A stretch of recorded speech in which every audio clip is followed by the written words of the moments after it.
Lezi indaba zehora lokuqala sikwethulela zona bukhoma hekomkhulu le-SABC e-Auckland Park eGoli bukela inazi ezinohlonze eminijeni. This matter is then adjourned to the 21st of November 2025. It's a provisional date. Lihlehlelisela umhlazi ngamashumi amabili nomuva kulwezi icala lenkohlakalo elibhekene nalowo wayengusomlomo wePhalamende waphinde waba ngungqongqoshe wezokuvikela uNosiviwe Mapisa-Nqakula. By agreement, the application for leave to appeal is postponed sine die, no order as to costs. Court adjourns.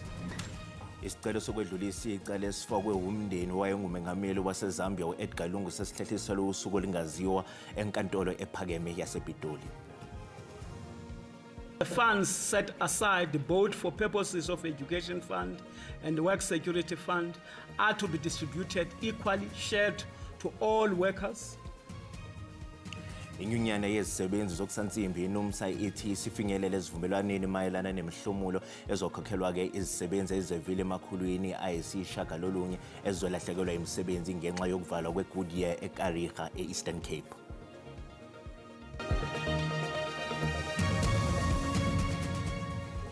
Ukuthola kube kuwembukeli ngiyakwamukela ezindabeni zehora lokuqala ezinkunqa phambili kanti futhi-ke ezihamba phambili la ku-SABC 1 Mzansi for sure kanjalo-ke naku-SABC Lihaye. Igama lami nginguDawud Phungula.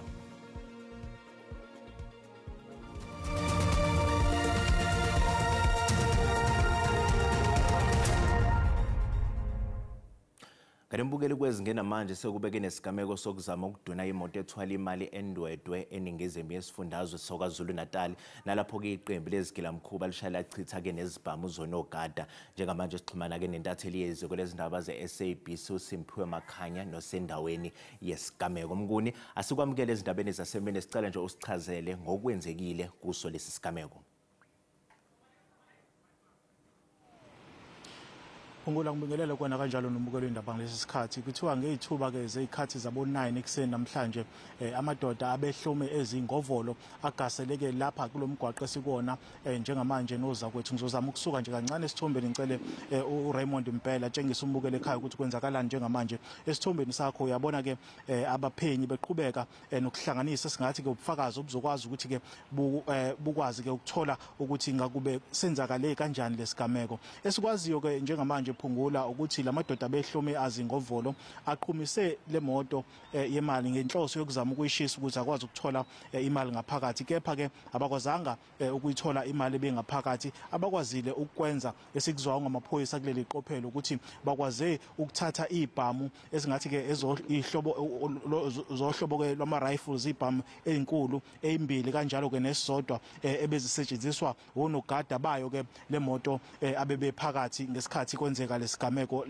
Labasolwa ke abalenganiselwa ke esingathi babe yi14 bakwazile emva kwalokho ukuthi babaleke base kodwa ke bebehluleka ukuthi bathole imali ebengaphakathi kuyona le moto. Njengoba sikhuluma nawe nje nabezimo iphuthumayo bazamile ukucisha umlilo obusavutha kule moto njengoba ubona ke mhlambe intuthu bisathi ukuvela kancane emotweni. Igameko lezi ezikhathazayo ke Phungula kepha singaqinisekisa nje kumbukeli kuleli qophelo ukuthi akekho olimele kulesigameko futhi akekho olahlekelwe impilo yakhe ngenxa yaso lesigameko. Amaphoyisa esifundazweni KwaZulu Natal athe ke asephuma inqina ukuzama ukuthungatha labasolwa abathintekayo kulesigameko. Esingakubalula nje Phungula ukuthi ngonyaka ka2024 amaphoyisa lapha eNingizimu Afrika athe zingaphezulu kwamakhulu amabili izigameko esifuze lezi zokudunwa kwemoto ezithutha imali. Isifundazwe ke KwaZulu Natal sona esinezigameko eziningi njengoba phela zilinganiselwa kumaphesenti angu-27 bese silandelwa ke isifundazwe sase-Gauteng kanjalo nesifundazwe sase-Eastern Cape. Izona ke izifundazwe ezinezigameko eziningi ke lezi ezilokhu zibalulwa kulezi zigameko, kepha amaphoyisa KwaZulu Natal aqinisekisile ukuthi yebo kuyawakhathaza kakhulu okuqhubekayo lapha esifundazweni uma ngabe ubheka uhlobo lobugebengu okwenzakalayo, kepha bayakholelwa ukuthi sebekwazile ukuthi bathathe igxathu noma ke izinyathelo ezizozama ukuthi ke zehlise leli zinga eliphezulu lobugebengu esitholayo esifundazweni. Yilo ke umbiko esingawubika okwamanje Dawud ngokutshengisa ke umbukelo ukuthi ikuphi okuqhubekayo emva kwami ngisuke nje esithombeni.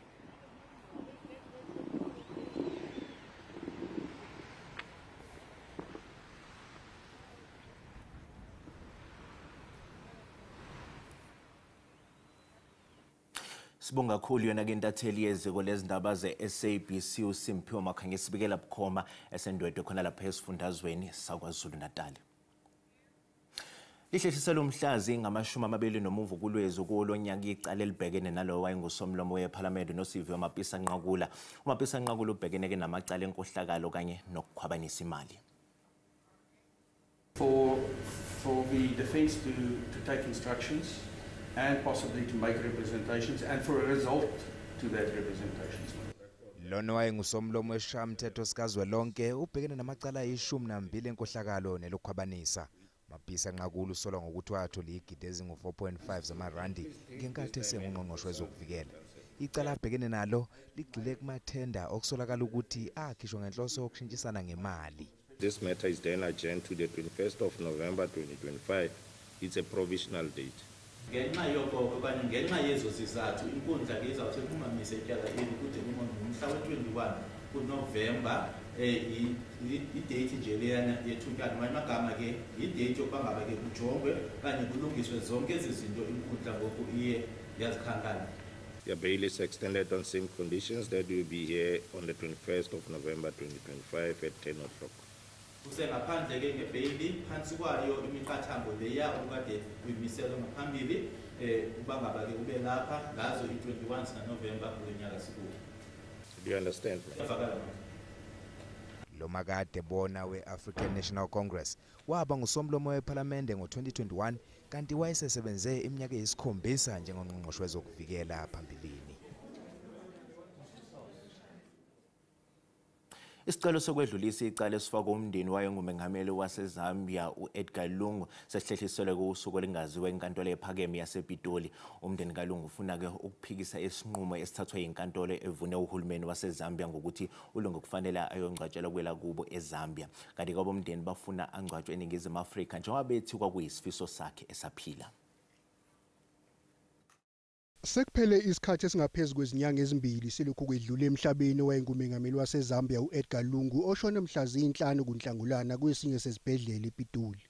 Umbango ngokungcwatshwa kwakhe awupheli izinkantolo njengoba umndeni wakhe ufuna ukuthi angcwatshelwe eNingizimu Afrika. Uhulumeni waseZambia ovunwe inkantolo ngokuthi kuzofanele isidumbu sithuthelwe kwela kubo ufuna ukuqhubeka nohlelo lwawo. Isicelo sokwedlulisa icala siphinde sahlehliswa ekuseni namhlanje ePitoli emva kokuvumelana kwabomndeni kanye nohulumeni waseZambia ngenxa yokuthi abomndeni sebefaka amaphepha enkantolo yomthethosisekelo. What has happened is the family has since filed an application for leave for direct access in the Constitutional Court. And on those bases, the parties have agreed to allow the Constitutional Court process to unfold.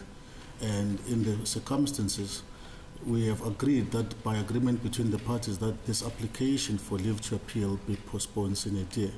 And there is no mention insofar as the question of cost is concerned. Inkantolo ephakeme yasePitoli ikhipha umyalelo ukuthi izohambisana nalokho okuvunyelwane ngakho phakathi komndeni kaLungu kanye nohulumeni waseZambia ngelokuthi kulalelwe okuzonqunywa inkantolo yomthethosisekelo. AbakwaLungu sebevele befaka amaphepha ecala. We are making the following order. By agreement, the application for leave to appeal is postponed sine die, no order as to costs. Court adjourned.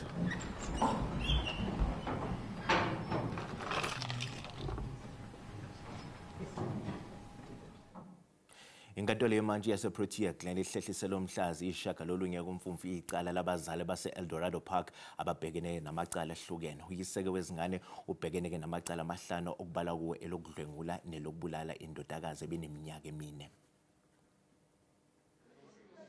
Izakhamuzi zase-Eldorado Park ziphume ngobuningi zizolalela uqhubeka kwecala elibhekene nezinqandamathe ezimbili ezibekwa amacala ehlukene.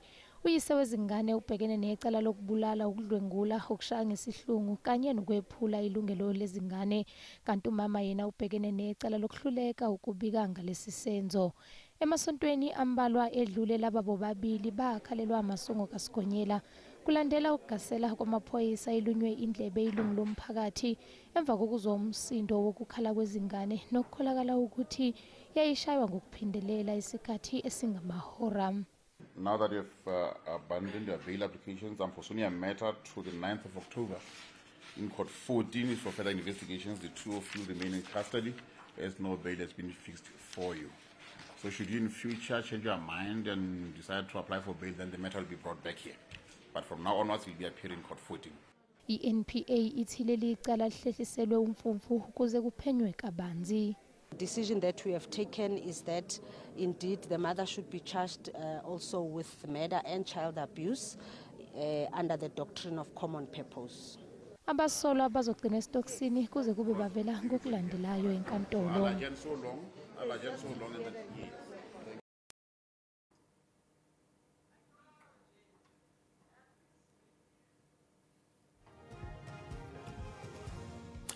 Umsolo wokuqala owesithathu kanye nowesine basilaxazela isicelo sebhayili okwesikhashane ecaleni lokubhemisa ingane eneminyaka emine obudala isidakamizwa esingaziwa. Umsolo wesibili oneminyaka engama-30 obudala uqhubekeke nokufaka isicelo sebhayili kanti uthena angakwazi yena ukukhokha ibhayili ye2,000 zamarandi. Abesethembisa nokuthi ngeke aliflathele elakuleli. Ummeli womsolwa efunda isitatimende esifungele uthe umsolwa angeke aliflathele elakuleli.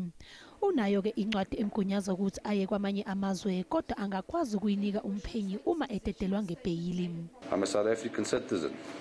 Travel documents, I do have a passport and will give it to the investigating officer should I be released on bail. Previous travel or residence in foreign countries, I traveled to Hong Kong and Australia in 2011 and 2012.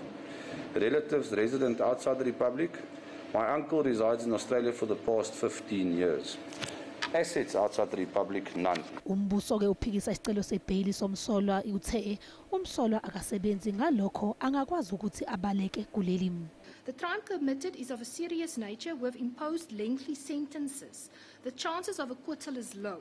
This can motivate the accused person to evade trial. The accused is unemployed. He can up and leave and evade trial at any time. Icala lihlisele olwesihlanu mhla zingama-22 kwephezulu nalapho kulindele ukuthi kuphume isinqumo. Bukele sisathi qu ezitolo kanti uma sibuya sizophathela uWT.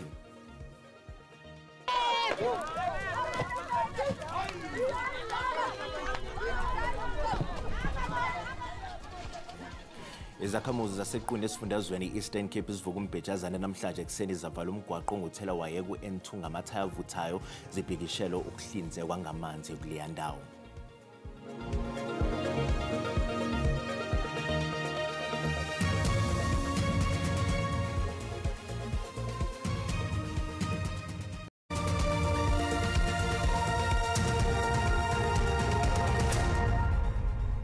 Mukela sikubingelele sikwamukela uma ngabe usanda ngena odabeni oluphambili besibiko ukuthi Ihlehliselo umhlazi ngama-20 nomuvo kulwezi icala lenkohlakalo elibhekene nalowo wayengusomlomo weParliament waphinde waba ngungqongqoshe wezokuvikela uNosiviwe Mapisa Nqakula. Bukela sikhumbuza ukuthi lezi ndaba ziyatholakala ku YouTube na ku SABC Plus ngena kuzo zicinge ngamagama athi SABC izindaba na kanjani uzosithola ngomjalo bazo.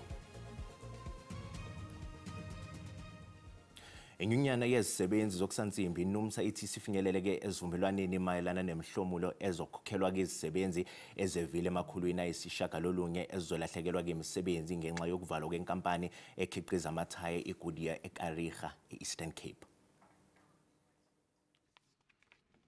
Esithangamini nabezindaba namhlanje nobhala jikelelo wenyunyana ezisebenzi NUMSA uthe sekube nesivumelwano phakathi kwabo nenkampani ekhiqiza amathaya eGoodyear malungana nemihlomulo ezothola izisebenzi ezingaphezulu kwamakhulu ayishagalolunye ezizokhahlanyezwa ukuvalwa kwalenkampani eKariga. INUMSA ithi kuvunyelwane ngokuthi imali esikhwama esibhekelwe ezemfundo nokuvikeleka kwemisebenzi ikhokhelwe zonke izisebenzi ngokulingana.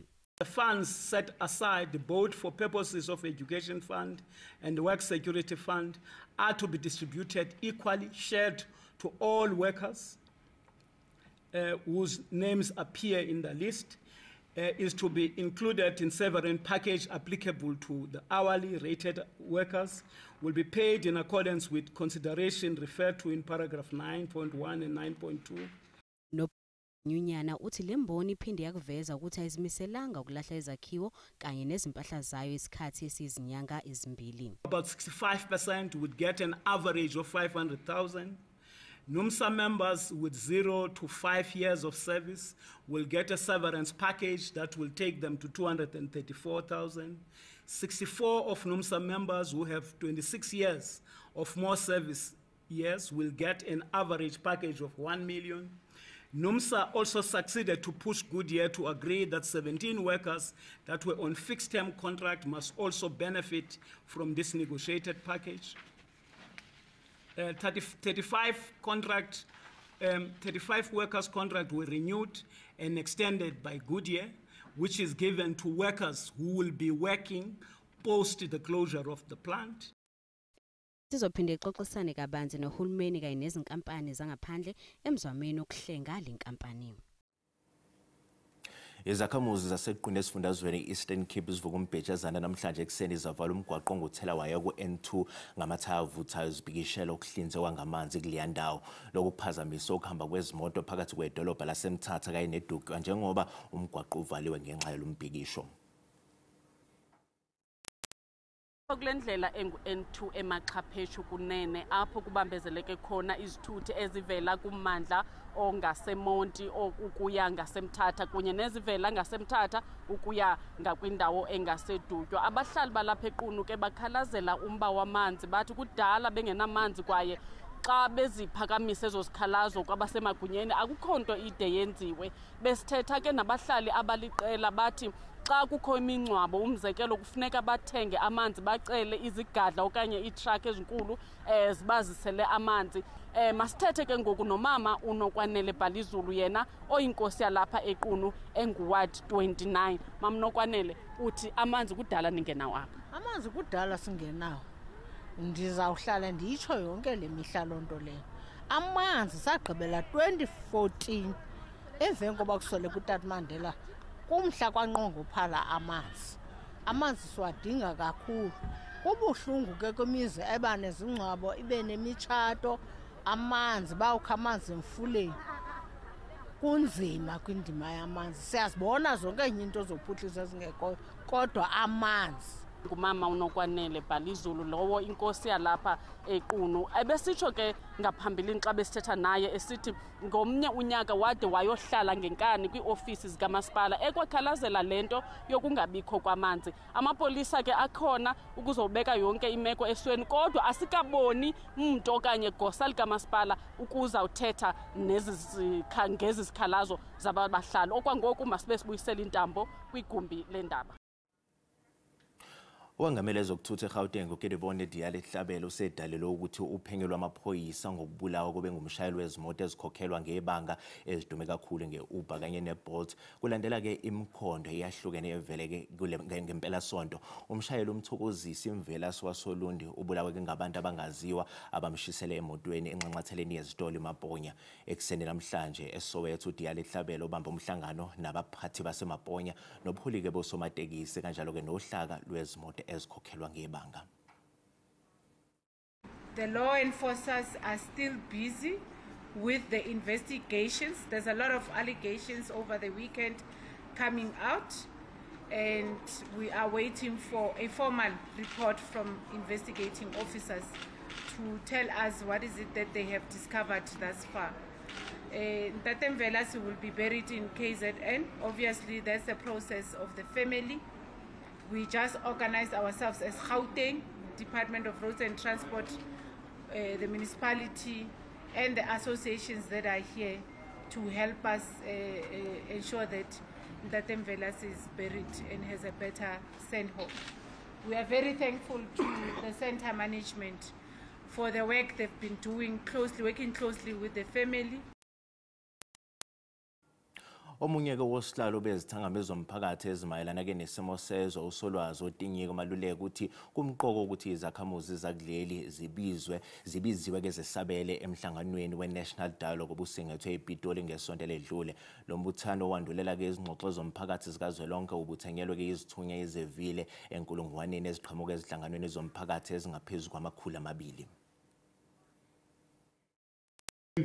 It is a non-negotiable for a process such as this. No door must be closed at any time or during this process. Everyone who is not inside must constantly be invited and be persuaded to come inside.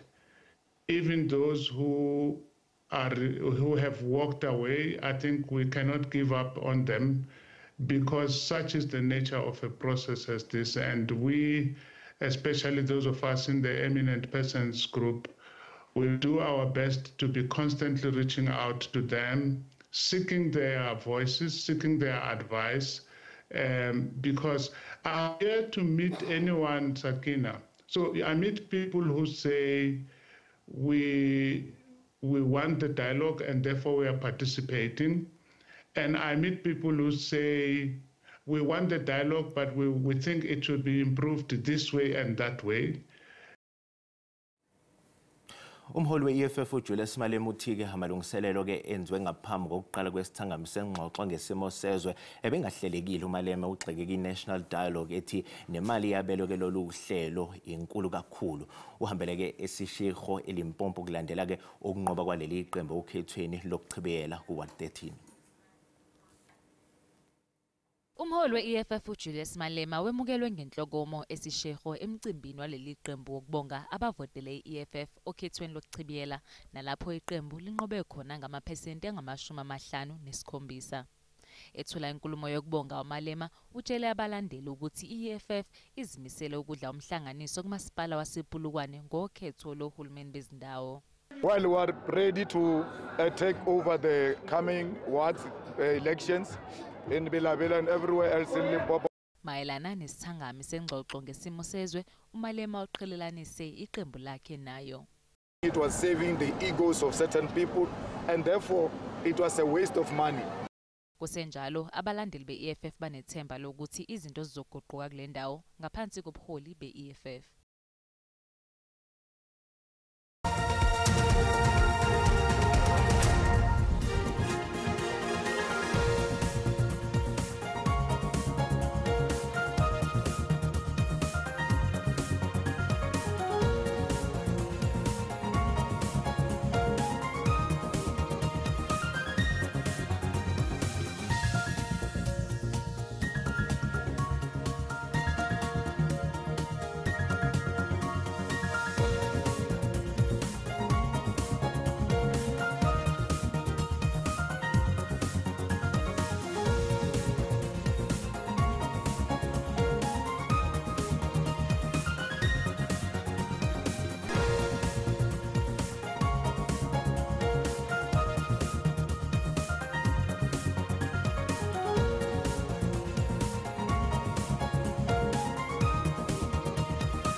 Mugeli usale kahle.